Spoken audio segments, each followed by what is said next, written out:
தருமபுரி மாவட்டம் பாப்பிரெட்டிப்பட்டி அருகே போதக்காடு பகுதியில் உள்ள தோட்டத்து வீட்டிற்கு மர்ம நபர்கள் தீ வைத்திருப்பதாக தற்போது ஒரு பரபரப்பு புகார் தெரிவிக்கப்பட்டிருக்கிறது. அதனை பார்த்து வருகிறோம். வீட்டில் யாரும் இல்லாத நேரத்தில் வீட்டிற்கு தீ வைக்கப்பட்டிருப்பதாகவும் புகார் தெரிவிக்கப்பட்டிருக்கிறது. தோட்டத்து வீட்டிற்கு மர்ம நபர்கள் தீ வைத்திருக்கிறார்கள். தீயில் தானியங்கள், பத்திரங்கள் சேதமடைந்ததோடு பாதுகாப்பிற்காக கட்டப்பட்டிருந்த 2 நாய்களும் உயிரிழந்திருக்கிறது. குற்றவாளிகளை கண்டுபிடித்து உரிய நடவடிக்கை எடுக்க வேண்டும் என முதிய தம்பதி கண்ணீர் மல்க கோரிக்கை விடுத்திருக்கிறார்கள். இதனை மற்றொரு அண்மை தகவலாக பார்த்து வருகிறோம். தருமபுரி மாவட்டம் பாப்பிரெட்டிப்பட்டி அருகே போதக்காடு பகுதியில் உள்ள தோட்டத்து வீட்டிற்கு மர்ம நபர்கள் தீ வைத்திருப்பதாக பரபரப்பு தகவல் வெளியாகி இருக்கிறது.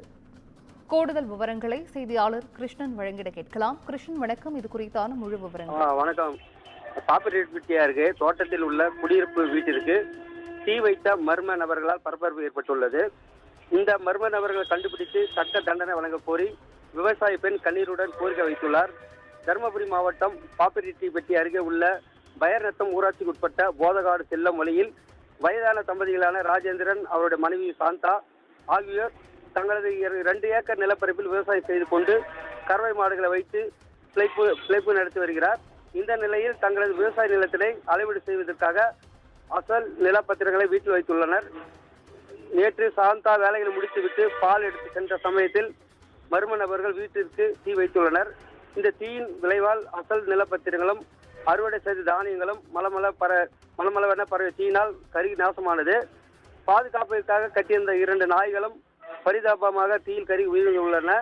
இதை பார்த்த அக்கம் பக்கத்தினர் சாந்தா குடும்பத்திற்கு தகவல் கொடுத்துள்ளனர்.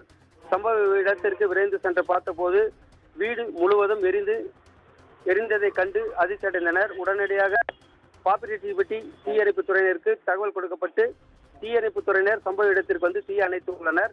இதனை கண்டு தொடர்ந்து பொம்முடி காவல் நிலையத்திற்கு தகவல் கொடுக்கப்பட்டு தகவலின் பெயரில் காவல்துறையினர் சம்பவ இடத்திற்கு வந்து ஆய்வு செய்தனர்.